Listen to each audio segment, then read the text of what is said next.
For the Pledge Allegiance. Jeff?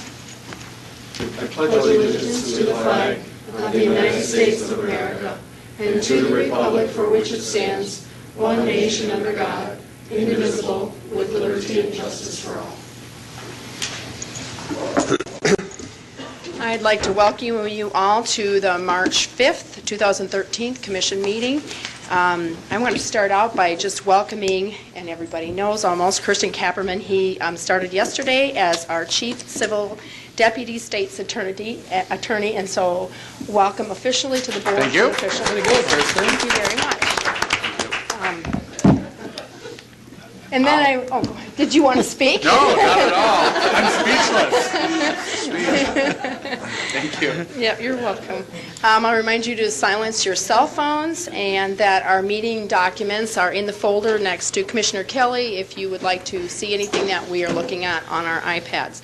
I'd also remind you that we do have listening devices for the hearing impaired, which are available through Robert if needed. And then with that, we will move on. Cindy? Routine business. Item number 1 is consider a motion to approve the agenda. I have a motion. So moved. Second. I have a motion and a second. All those in favor say aye. Aye. Those opposed, same sign. Motion carries 4-0. Item 2 is to approve the County Commission minutes of February 26, 2013. Pay the bills with a comment. Oh, we're not on bills yet. Oh, sorry. We're on minutes, sorry. Do I have a motion to approve the minutes from last week? I'll do the minutes. And we have a motion and a second. Any comments? All those in favor say aye. Aye. Those opposed, same sign. Motion passes. I'll second the bills. All those in favor, motion passes 4-0. Now on to the bills. We have a motion. Do we have a second? And we have a second. Any comments on the bills? Thank you, Madam Chair. On today's bills, there were 160 individual bills on mental health care. That did not include a $7,500 psych evaluation under court services. I would also say that there's $32,000, which was a pass-through on a grant to Southeast Tech that makes our bills look a little higher than they are. But that mental health issue is certainly a large component of our weekly bills. And on a weekly basis, you're right. Any other comments on the bills? I have a motion and a second. All those in favor say aye. Aye. Those opposed, same sign. Motion carries 4-0. There are no reports today. Item 5 is personnel. A is to approve the routine action. Carrie Deaver. We have a motion to approve the routine action, or Carrie, do you have a comment? No comment on the routine action. No. Motion on the routine action? So moved. Second? We have a motion and a second. Any comments? All those in favor say aye. Aye. Motion passes. Do we have all 4 ayes here? Aye. Aye. 4-0. 1-0. Item B is to recognize significant employee anniversaries for March 2013. Carrie Deaver. Carrie Deaver. Good morning. We have 4 employees celebrating anniversaries, significant anniversaries in March. We have John Holman, who's a correction system operator at the jail, Janet Buckley, who's a senior accounting technician at the jail, and then we also have Lori Stalin, who's a statistician in equalization, and Lori is here today. So Lori, quick round of could you applause for Lori, stand? who's celebrating 20 years of service. And then we also have Cheryl Olson, who's an administrative records specialist at the Register of Deeds, who's celebrating 35 years today. Wow. I mean, we'll get those 10, 15 years, but the 20, 25, 30, and 35 years are definitely special. So thank you. Thank you, Carrie. Thank you very much for your dedication to the county. Thanks for coming and showing your faces since we don't see you on a daily basis. So thank you very much. Item C is to recognize volunteers in county government for February 2013. Carrie Deaver. Volunteers had over 125 volunteers again last month in several areas throughout county, so we want to make sure to recognize them and thank them for their service. Yeah, and we do want to thank the volunteers on a monthly basis because without them our costs would be much, much higher to the taxpayers, so we really appreciate their service. Thanks, Carrie. Thank you. The next item is application for abatement. Pam Nelson, I believe this is yours. Yep.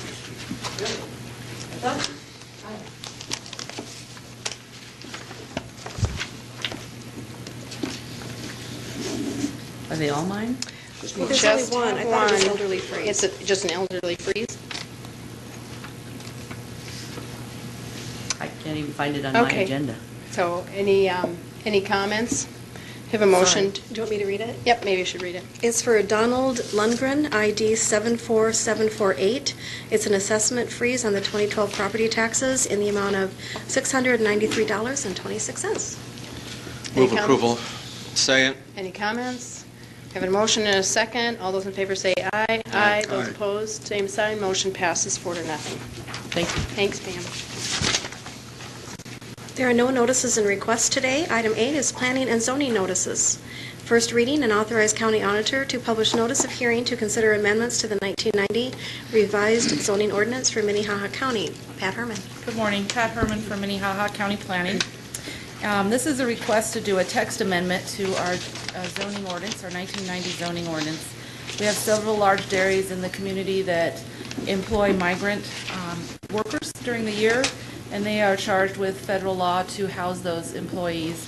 And in the rural area, it's pretty hard to find available housing, especially that meets the codes for federal housing. And so they are asking to amend the ordinance to allow in the agricultural district workforce housing, which would be up to 20 people housed in a building. It would use a rural building eligibility, so they wouldn't be gaining an eligibility this way. So they're asking to add that to the A1 district and then add 3 definitions: workforce housing, agricultural employer, and migrant and seasonal agricultural worker. This was before the Planning Commission on February 25th. Comes to you with a unanimous recommendation of approval. So today, action would be to authorize the auditor to publish notice. It would be a public hearing on March 19th at 9:20 a.m. to consider these amendments. So you need a motion to publish the hearing. So moved. Second. Any comments? We have a motion and a second. All those in favor say aye. Aye. Those opposed, same sign. Motion passes 4-0. There are no petition for compromise of lien. The next item is opportunity for public comment. This is the time when if you have something that you would like to speak to the commission about that is not on our regular agenda, that you would come forward and speak. So is there anyone with a public comment? Seeing none, we will move on. Item number 10. Under regular business is authorize the chairman to sign the second renewal of the inmate healthcare services agreement between Minnehaha County and Correct Care Solutions, LLC. Michelle Boyd. Good morning, Michelle Boyd with the Sheriff's Office. I'm back in front of you today to make the same request as last week, is to ask your consideration and approval to sign the second one-year contract renewal for the 2013 inmate medical care contract with the jail and CCS. As we discussed last week, we contract with CCS for our inmate medical care, and the current contract expired December 31st of 2012. We've budgeted for the amount of $1,385,262 for inmate medical care for CCS to provide that for us for this current year. And so I'm here to make that request. Okay. Can we have a motion? I'll make the motion. A second? I'll second. Okay, discussion? Madam Chair, Mr. I Commissioner recognize Boyd? that we've had some issues with CCS, but none of them have been in the jail. And I know that the system that we had before was a bit cobbled together and without any accountability, well, not any accountability, but we had different vendors performing different functions, and getting them all in the same room to have discuss an issue was difficult. And so I think that our current system of having a single provider has benefited us, and I'm going to support the motion I made. Yep. Additional comments? My comment is that I, too, will be supporting this. We have talked with the people in the Sheriff's Office, and they're very comfortable with what they have. We have had no problems with them, and seems to be moving very smoothly over there, and also it has saved the county a lot of money. And so for that reason, I will be supporting this motion. Any additional comments? Okay, for a motion? We have a motion and a second. All those in favor say aye. Aye. Those opposed? Same sign. Motion passes 4-0. Thanks. Thank you. Item 11 is consider a motion to issue a proclamation declaring March 12th through the 13th, 2013 as Sioux Empire Water Festival Days. Casey McDaniel. Good morning, Casey. Good morning, Commissioners. Casey McDaniel, Minnehaha County 4-H Office. I have been given the opportunity to help serve on the Sioux Empire Water Festival Committee this year, and I'm going to go ahead and read the proclamation. It says, whereas the Sioux Big Sioux Aquifer underlies approximately 1,000 square miles, and together with the Big Sioux River provides water to communities in southeastern South Dakota. And whereas providing 2,500 fourth grade children from 100 classes in 50 southeastern South Dakota schools with information about the protection and preservation of water, our most valuable resource, will help children make educated decisions concerning water in the future. And whereas this education is accomplished with the help of 100 plus volunteers from federal, state, county, and city government, and from private businesses, and whereas this is the 20th annual event, and whereas the County Commission recognizes the long-term benefits of this type of education and supports such educational efforts, now therefore, we, the Minnehaha County Commission, do hereby proclaim March 12th and 13th, 2013 as Sioux Empire Water Festival Days in Minnehaha County. Thank you, Casey. Can you tell me how many years they've been doing this? This is the 20th annual, so it's a big deal. They're trying to make a big push. We actually have an increase of number of students that are coming from last year, and we're excited to have the event. And the County Commission has always been very supportive of education in our community, so thank you very much. Wonderful. Thank you all. I'll make the motion. Second. All those in favor say aye. Aye. Aye, same pose, same. Motion passes 4-0. Item 12 is consider a motion to issue the annual St. Patrick's Day Proclamation for Minnehaha County. Ken McFarland. Here we go again, Kelly. Well, one of the fun things that the Commission gets to do on an annual basis is to issue the St. Patrick's Day Proclamation for Minnehaha County. As you know, St. Patrick's Day is on Saturday, March 16th, and that's when the parade is going to be held at Parade, not the St. Patrick's Day. Well, no, but the parade is on at March 16th at 2 p.m. One of the things, too, is they would like the chair or a representative of the commission to read this proclamation at 11:45 on the corner of 9th and Phillips when they paint the Shamrock. So, as you know, the St. Patrick's Day Parade is a pretty big event in our community. And just as a personal aside, my son's band, Snakebeard Jackson, is also going to be playing on St. Patrick's Day festivities downtown, so come and see them. If you want, I will go ahead and read the proclamation. I think that would be appropriate. Thank you.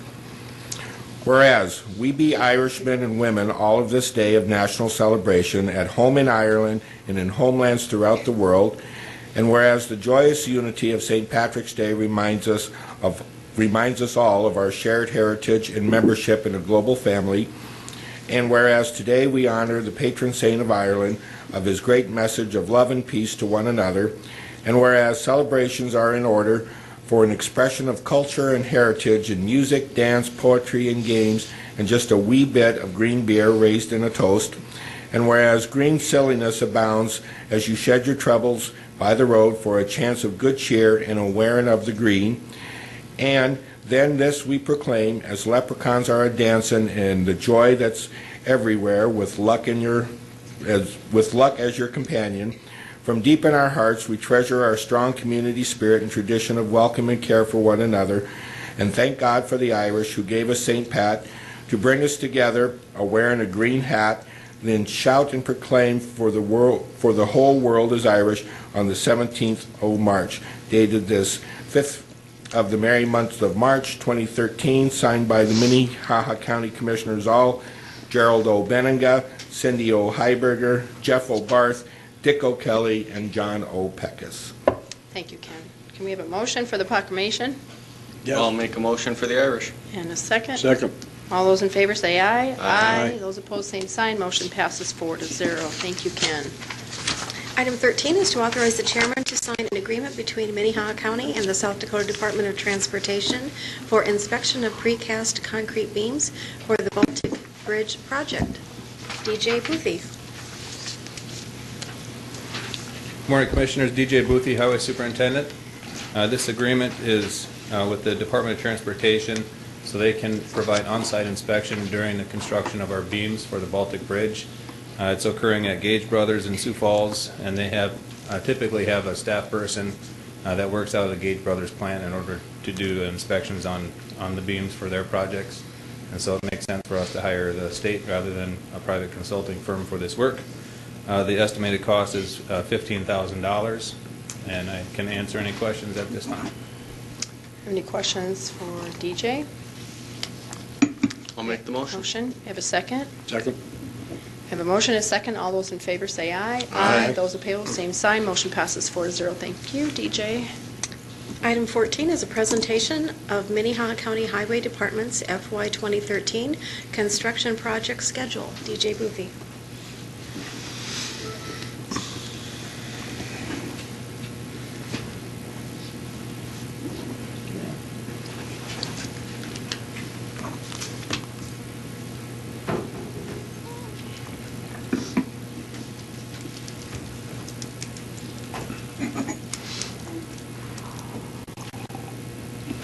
Good? Can you guys see the presentation down here? Okay, great.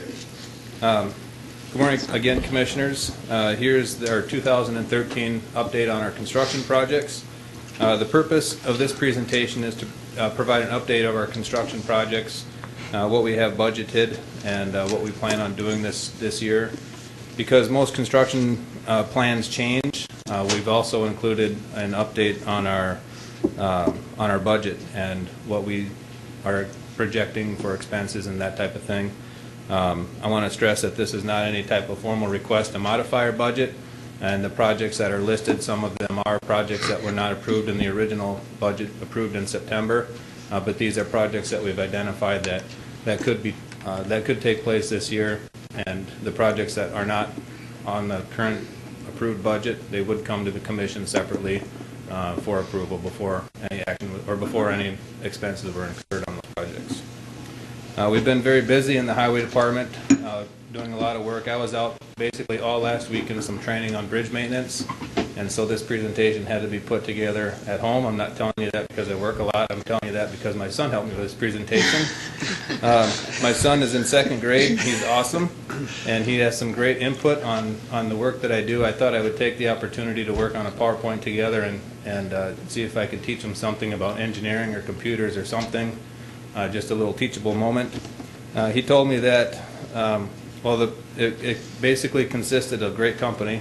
He told me that I needed to add more pictures and that I needed to make it more awesome. So, so here we go. 2013, we've set some goals for our construction projects.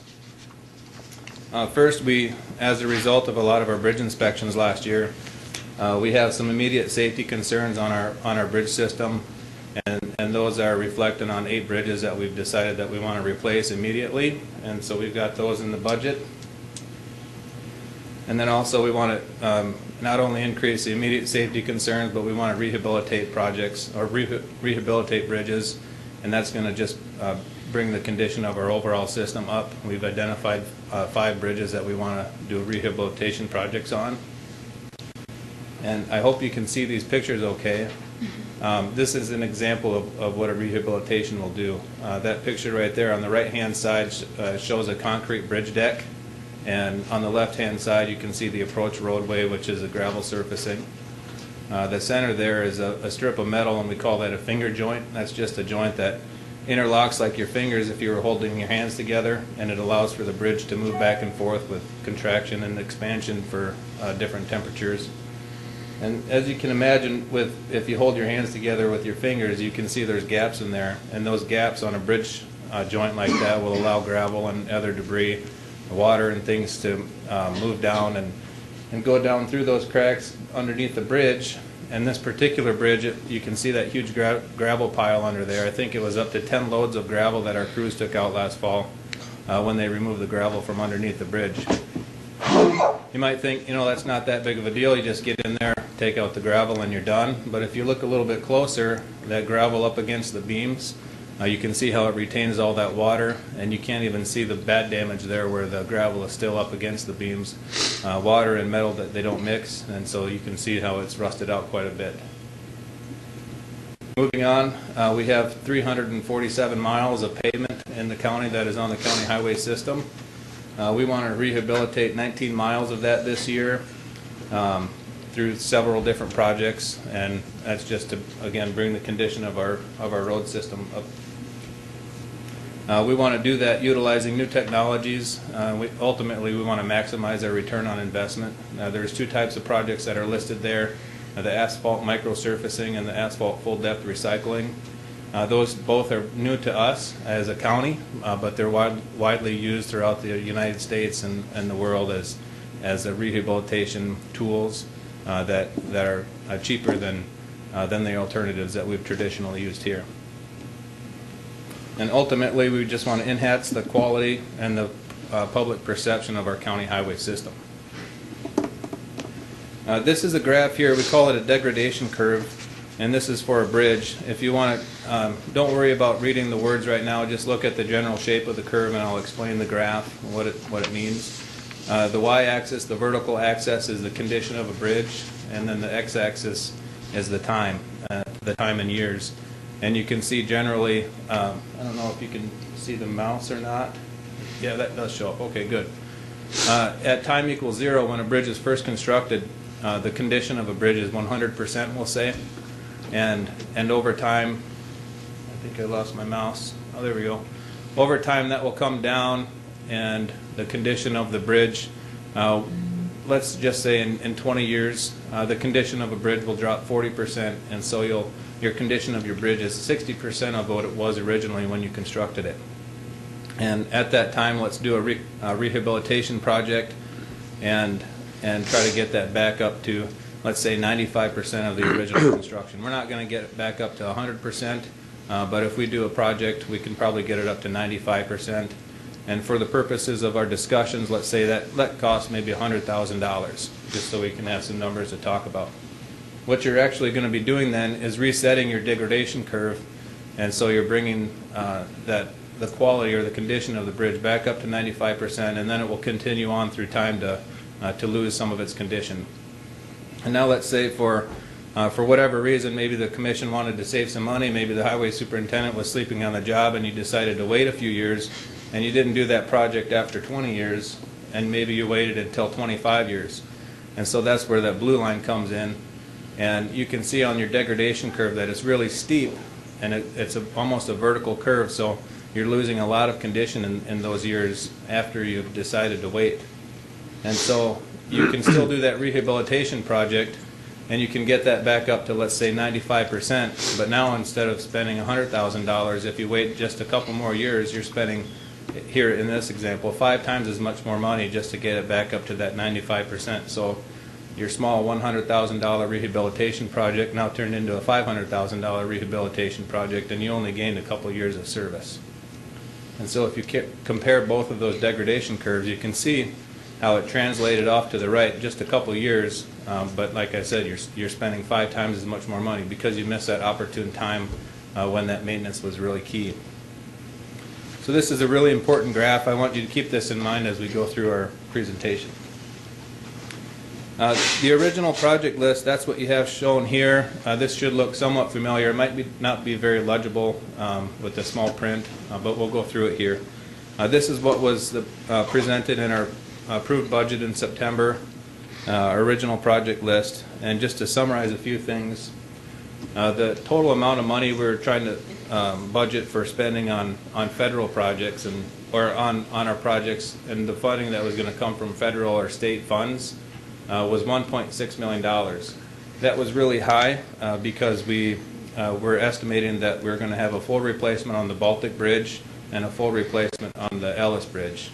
And as you know, since then, we've decided that the substructures or parts of those substructures are in good enough shape where we're able to maintain some of those systems, and we're not having to replace the entire project or the entire bridges.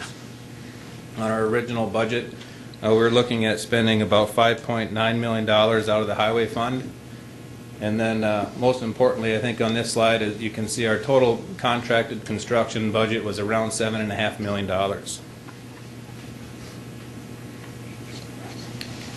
This is that same table, and what I've done here since September, we've adjusted the numbers for those bridge projects because we've got those in through design, and we've made the changes that we're not going to replace the entire structure. We're going to keep a lot of that substructure. So we've changed the construction numbers on 2 of those big bridges, And then highlighted in yellow are those additional maintenance projects that I was talking about earlier on, where we've identified them. We really feel strongly that they should be done if we want to keep ahead of the curve, like degradation curve. But again, these are not projects that have been approved by the commission at all, and this is the first time that you're seeing most of these. Some things to note on this slide: the savings that we've realized from those bridge designs being changed in scope are $1.72 million. The additional projects highlighted in yellow, they add up to be about $1.9 million. And so our total project contracted cost is just over $7.5 million, almost $7.6 million. So it's an increase of $88,000. At the stage of where these projects are at and how much time has been spent in a pre-design period, there is a high level of contingency on most all of these projects. And so when there's a high level of contingency, we don't really know an exact cost, so that $7.6 million, it could realistically be $7.5 million, it could be $7.7 million, we just don't know. So that the idea is that $88,000, it's basically a wash compared to what our original budget was. That's the main point there. The big changes are the federal state funding, where we're not requesting all that state aid from the state because of those bridge project changes. We're losing essentially $592,000 in state aid, and so that difference needs to be made up somewhere, and that comes out of the highway fund at an additional $670,000 out of the highway fund. If every one of those projects came in as estimated and the commission approved every one of those projects. And like I said before, I just want to stress again that each one of these projects, before any money is spent on them, they would come to the commission for some type of approval because they were not originally in our budget. Again, I just want to show you this degradation curve and remind you the cost of delayed maintenance. If we decided to do a lot of these projects in future years, we could be missing out on that opportune time to do our maintenance. I want to talk a little bit about the budget, because if we're adding so much money to a projected budget, it should be such that we take a look at what we have budgeted, what we have budgeted for revenues and expenses, and I want to compare some numbers from last year. This is a summary of our 2012 revenue. The middle column there is our 2012 budget, what we had budgeted for revenue, and you can see in the right-hand column the 2012 actual. And these are numbers that were just recently compiled after what we call our 13th month. The green cells there, those are numbers that came in higher than what we had budgeted. And the red numbers there, those are numbers that came in lower than what we had budgeted. The increase is largely due to increased motor vehicle fees and additional port of entry fees that we received from the state. In total, we received about $731,000 more than we had estimated in revenue in 2012. And once we started looking at that, we thought we should probably look at what we have for 2013 estimates for revenue. And so that's what we did there. We compared what we have for our 2013 budget compared to what our 2012 actual budget was. And we made a couple modifications to our 2013 projections. We modified that port of entry and the motor vehicle fees, and then we also modified our STP funds because there was a small change in those. And coincidentally, the federal government passed the MAP 21 Federal Transportation Highway Bill, and that resulted in a decrease of our federal funding. So ultimately here, we had an additional $350,000 that we were projecting in revenue. And this, I would still say, is very, very conservative. We are minimizing the amount of increase of our projected revenues because we don't want to increase the projection so far that we actually come in lower than that. So this is a review of our 2012 expenditures now, what we actually spent compared to what we had budgeted. 2012 was a very strange year.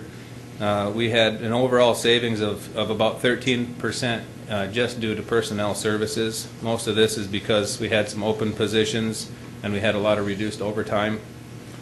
We received some very favorable bids in 2012, and we had very few change orders or additional expenses with our contracted construction. The majority of the savings ultimately was due to 2 seasons of very favorable winter weather. We didn't have a whole bunch of fuel expenses or material expenses for salt or sand. We had very low overtime, and that's basically because we had unseasonably warm weather with not a lot of moisture. So we essentially saved $1.36 million less than what we had budgeted for 2012. Then we looked at our 2013 budget, what we have budgeted for expenses. We updated a couple of those numbers, the contracted construction and the STP funding based on our project list that I had presented to you earlier. And again here, you can see that we just have about $88,000 increase, and like I said, it's basically due to the contracted construction update and the STP fund update. This is where the rubber hits the road, no pun intended. This graph shows the trend over the last 3 years of what our highway fund balance looks like. You can see there's a general trend of how our revenues come in and then we spend money on construction and it kind of comes back down. And it looks like over the last 3 years we did a fairly good job of ending the year about where we had started the year. And there was a push there the last couple of years to spend a little bit more than we had received in revenue to get that highway fund balance down to more of a reasonable level. And you can see the middle line, or the blue line there on the graph, is 2012. I've adjusted that last month to account for about $950,000 of carryover projects that we still are going to expend funds on, but we've already got contracts and things in the works. And so that does end where it should mathematically. And then, so what we did there, we took the trend line that was developed off of these graphs, and we inputted our 2013 estimated revenues and estimated expenses for our projects, and we came up with what our 2013 budget should look like, or highway fund balance should look like. And you can see at the end of the year we're ending with our highway fund balance just over $2 million. And that's a lot closer than, or a lot more in the neighborhood of where we've discussed we want to be at the end of the year, in between that $2.5, $3 million. And this is with a whole bunch of extra work that, like I said, it hasn't been budgeted for, it hasn't been approved, but if we were to complete these projects, I'm just giving you an idea of where we would be ending that year in. This is a construction map that you've all seen quite a few times, and I hope you can see the colors. They show up a little bit faint in some areas, but overall you can just tell that there's a whole bunch of projects all over the county. We're very busy. We have a lot of things planned, and what that means is we're all going to be very busy answering phone calls all summer long. If all these projects get approved, there's going to be lots of people that are concerned about what way they should take, how long projects are going to close down the roads for, and that type of thing. These are my boys. That's Grant in the red coat. He's the one that helped me with the pictures and the presentation. And like I said, he wanted to add pictures and he wanted to make it awesome. He also thought that the county commission needed a pep talk because there's a whole bunch of construction that we're hoping to get done this year. I'm pretty sure that this is the first time that this has ever happened at a county commission meeting. So sit down, fasten your seatbelts. It's time for a pep talk.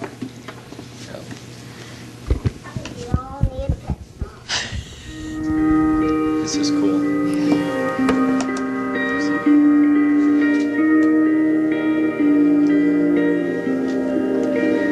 The world needs you to stop being boring. Yeah, boring is easy. Everybody can be boring, but you're gooder than that. Life is not a game, people. Life isn't a cereal either. Well, it is a cereal. And if life is a game, are we on the same team? I mean, really, right? I'm on your team, be on my team. This is life, people. You got air coming through your nose. You got heartbeat. That means it's time to do something.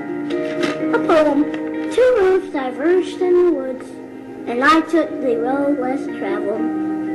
It hurt, man! Really bad. Rocks, thorns, and grass. My parts broke.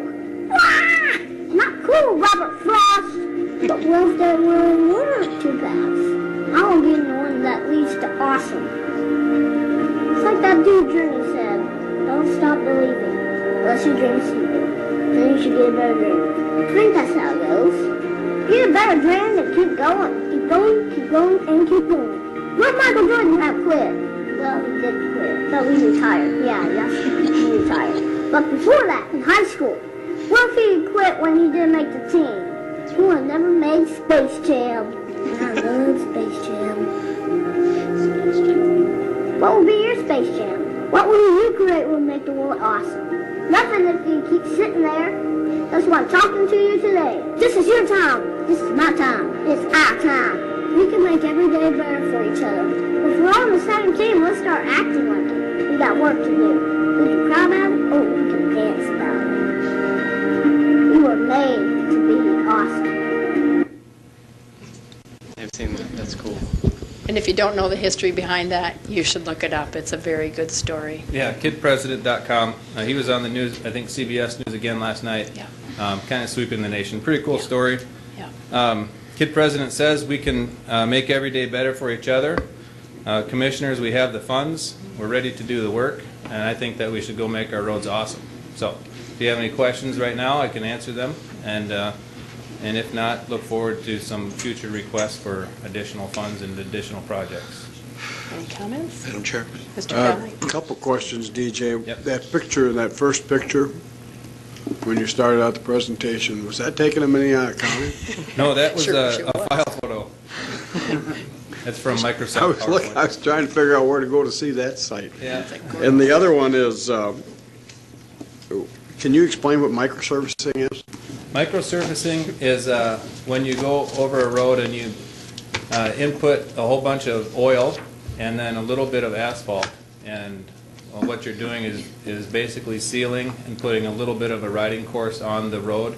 Not as much as you would on an overlay project, but you're resurfacing just a very thin layer and you're putting a lot of oil in there to seal up the pavement. Water makes pavement deteriorate very quickly. And so over the years you want to seal it up and keep it watertight. So that's what, in general terms, that's what a microsurfacing does. Good. One more if I may. We kind of had our set a comfort level on the balance. Was it 2 to 3 million? Was that the number we came up with? Okay. Yes.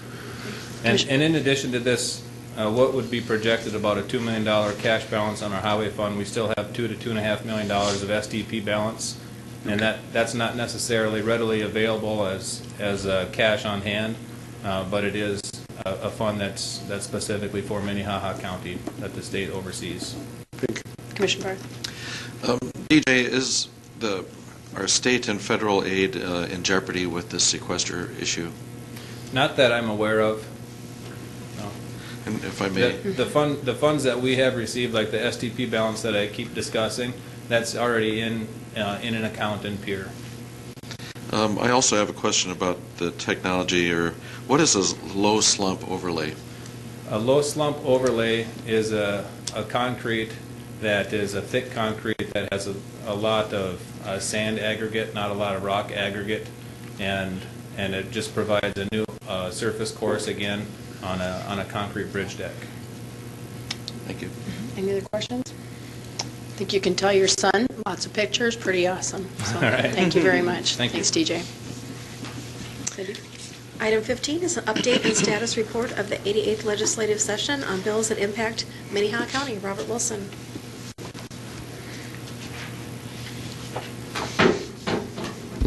Between DJ and his boys and kid president, that's a bit of a tough act to follow when I'm giving you the legislative update.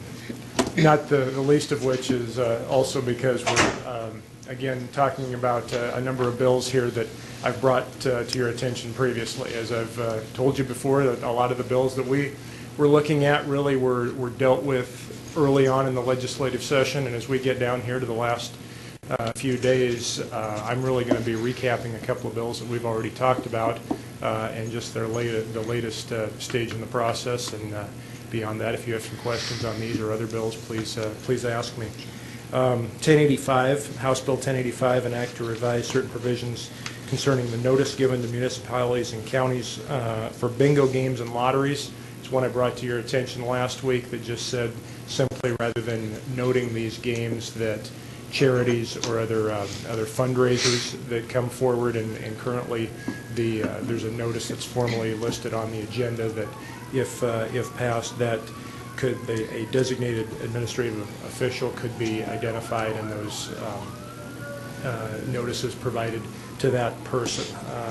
That bill has now passed through Senate Local Government, and its final stage would be a consideration on the Senate floor.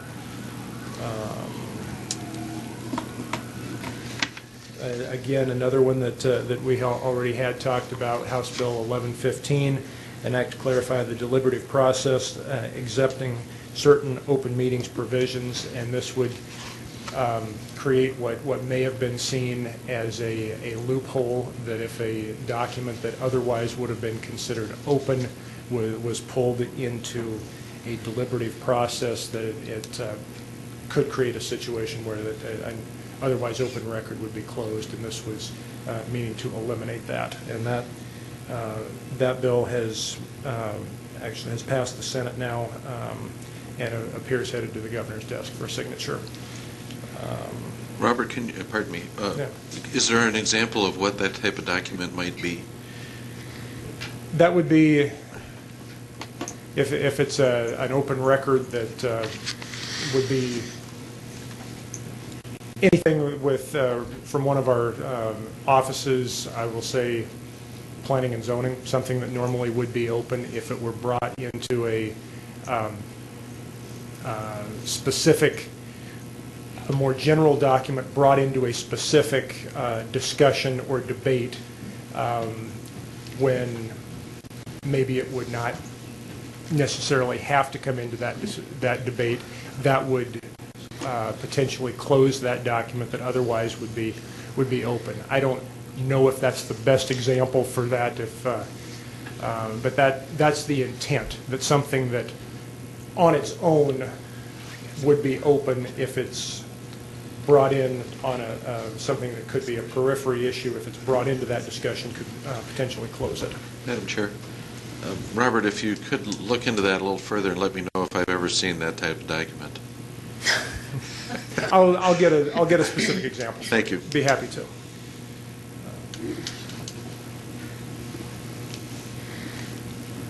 I flipped through my iPad a little too fast here, and I think there was one other that I wanted to, a couple others I wanted to bring to you.